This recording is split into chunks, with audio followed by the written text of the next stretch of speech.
Moluska.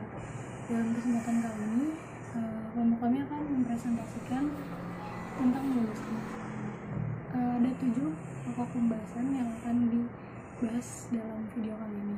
Yang pertama ada deskripsi, yang kedua klasifikasi, yang ketiga ciri-ciri, yang keempat manfaatnya, dan yang kelima kerugian, yang keenam metode identifikasi beserta buku identifikasinya, dan yang ketujuh pengambilan data di lapangan. Bagian yang pertama, deskripsi. Filum Moluska berasal dari bahasa Latin yaitu molluscus yang berarti lunak. Hewan ini bertubuh lunak, merupakan hewan triploblastik yang bertubuh lunak. Umumnya mereka mempunyai cangkang yang keras atau yang disebut exoskeleton. Yang termasuk dari moluska itu ada cumi-cumi, sotong, kerang, dan juga siput. Klasifikasi mereka dibagi menjadi 5 kelas. Yang pertama Aptineura, yang kedua Scacopoda, yang ketiga Gastropoda, yang keempat Cephalopoda, dan yang kelima Pelesipoda atau Bivalvia. Contoh dari kelas yang pertama itu ada Chiton. Chiton itu memiliki kebiasaan menempel pada bebatuan, memiliki cangkang yang keras berjumlah 8 lapis yang berbahan dasar zat kapur, dan Chiton memiliki kaki yang pipih. Yang kedua Scacopoda, contohnya itu Dentalium vulgare. Hewan ini memenamkan dirinya pada substrat lumpur atau pasir. Cangkangnya berbentuk silinder dan kakinya itu muncul di ujung cangkangnya yang besar. Fungsinya itu untuk menggali ke dalam pasir.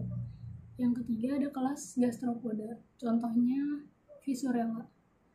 Umumnya itu Gastropoda itu dari keluarga siput. Hidupnya bisa di laut, bisa di air laut dan air tawar. Contohnya Lemnaea javanica. Hewan ini berjalan menggunakan perutnya sebagai kaki dan memiliki tentakel. Kelas yang keempat ada Cephalopoda. Contohnya Loligo spesies. Hewan ini memiliki tentakel dan pertahanan diri mereka dengan cara mengeluarkan zat intak. Umumnya tidak memiliki cangkang kecuali Nautilus ambilius. Dan kelas yang terakhir, kelas yang kelima ada Pelesipoda atau yang dikenal dengan Bivalvia. Contohnya Pernaviridis. Pelesipoda ini berasal dari keluarga kerangkangan. Bivalvia memiliki cangkang atas 2 bagian. Hidup di air laut dan air tawar. Cangkangnya terdiri dari 3 lapisan. Yang pertama Periostratum, yang kedua prismatik, dan yang ketiga nacreas. Seperti hewan pada umumnya, moluska juga memiliki struktur dan fungsi tubuh. Ada 5, yaitu sistem syaraf, sistem pencernaan, sistem pernapasan, sistem peredaran darah, dan sistem reproduksi. Yang pertama, sistem syaraf pada moluska terdiri atas cincin syaraf. Sistem syarafnya itu mengelilingi esofagus dengan serabut saraf yang menyebar. Yang kedua, ada sistem pencernaan moluska. Umumnya sudah lengkap karena moluska sudah mempunyai mulut, esofagus, lambung, usus, dan anus. Dan kalau di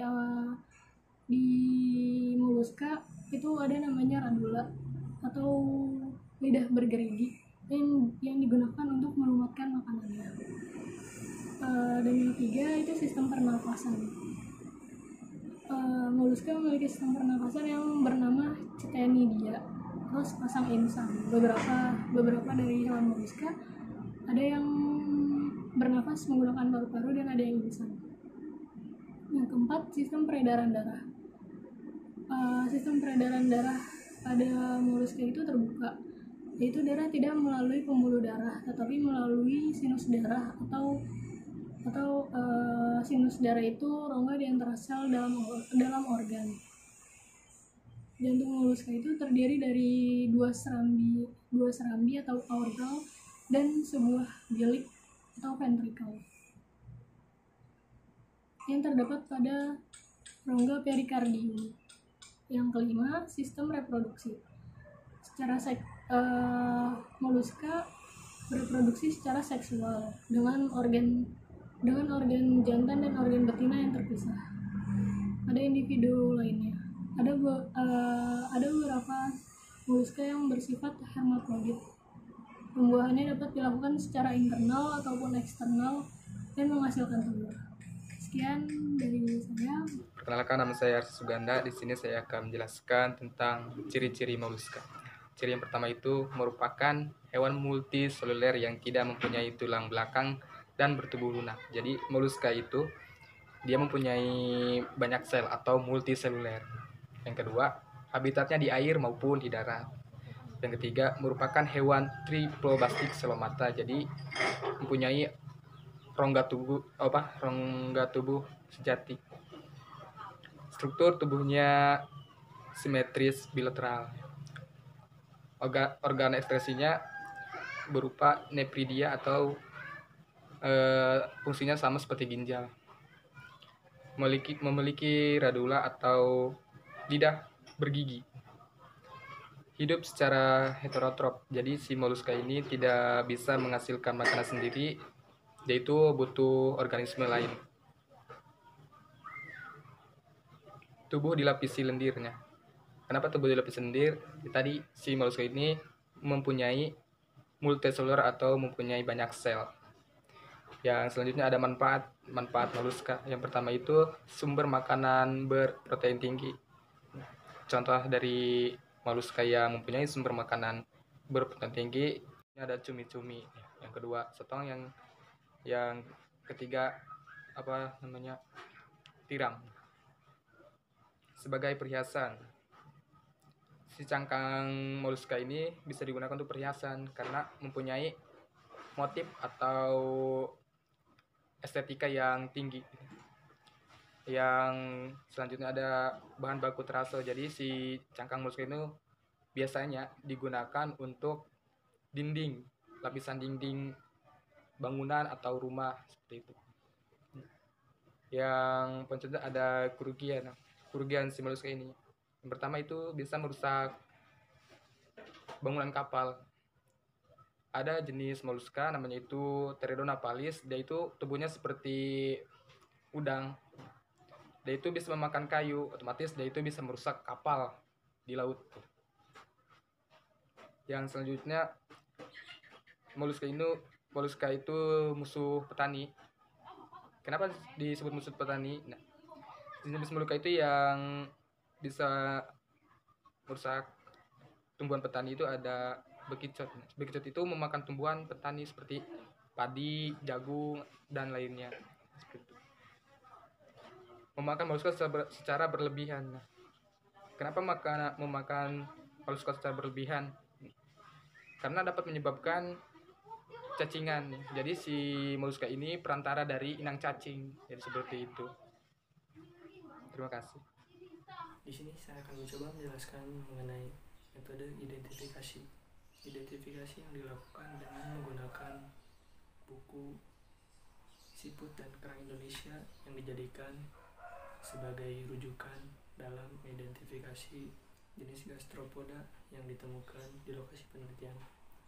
Atau bisa juga sampel yang telah ditemukan diidentifikasi dengan menggunakan buku acuan Dharma, yaitu identifikasi jenis moluska, gastropoda, dan bivalvia yang dilakukan dengan melihat ciri-ciri morfologinya yang terdiri dari bentuk cangkang, panjang cangkang, lebar, dan lain sebagainya. Selanjutnya untuk pengambilan data di lapangan, kita menggunakan metode line transect, dan metode ini memiliki 3 tahapan. Yang pertama, tahap persiapan atau tahap prapenelitian. Kemudian yang kedua, tahap penelitian. Dan yang terakhir itu ada tahap analisis data. Untuk tahap yang pertama itu tahap persiapan. Tahapan ini meliputi observasi lapangan dengan tujuan menentukan lokasi penelitian, menyiapkan surat izin penelitian, penentuan waktu dan tempat penelitian, serta menyiapkan alat dan bahan yang akan digunakan dalam penelitian tersebut.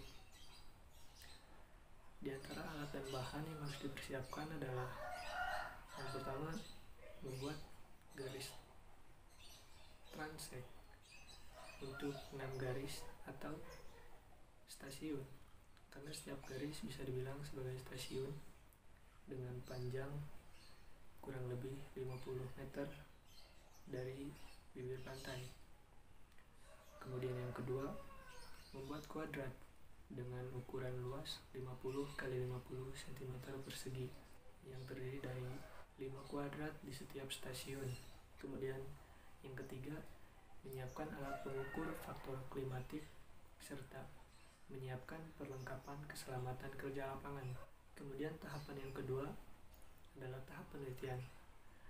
Pada tahap ini dilakukannya pengukuran faktor klimatik lingkungan sekitar, kemudian melakukan pengambilan sampel dengan metode belt transect dan hand sorting. Adapun langkah-langkah metode belt transect, yang pertama itu membentangkan tali rapia sepanjang 50 meter pada setiap stasiun dengan jarak antar stasiun kurang lebih 10 meter. Dan yang kedua, pada rapia tersebut ditandai setiap 10 meter dengan lakban hitam untuk menentukan posisi penempatan kuadrat yang telah dipersiapkan sebelumnya. Dan yang ketiga, menaruh kuadrat pada titik pencuplikan, kemudian mengambil sampel spesies gastropoda yang terdapat dalam kuadrat dengan cara Ekman Grab atau hand sorting. Sampel yang diambil dimasukkan ke dalam kantong plastik bening atau zip pack dan diberi label untuk menandai sampel tersebut berasal dari kuadrat berapa. Kemudian plastik bening tersebut diisi dengan formalin 4% sebagai bahan pengawet. Dan yang keempat, setelah proses pencuplikan selesai, organisme yang tercuplik dibawa ke laboratorium untuk diidentifikasi melalui kajian literatur. Dan tahapan yang terakhir itu adalah tahap analisis data, di mana di sini kita mengkaji, mengidentifikasi gastropoda yang ditemukan dengan tentunya merujuk ke buku yang telah kita sebutkan sebelumnya. Dan untuk Ekman Grab ataupun kuadrat itu dapat dilihat di gambar yang kami tunjukkan. Ekman Grab adalah alat yang digunakan untuk membantu peneliti dalam mengambil sampel di lapangan agar mempermudah pengambilan sampel. Dan ini merupakan contoh dari kuadrat yang dibuat dengan luas 50 x 50 cm persegi dan ditempatkan di titik pencuplikan yang telah ditandai dengan lakban hitam. Kemudian ini ada gambar perbandingan jarak antar kuadrat yang ditempatkan di setiap stasiun. Mungkin sekian yang dapat saya jelaskan mengenai metode identifikasi. Sekian dan terima kasih.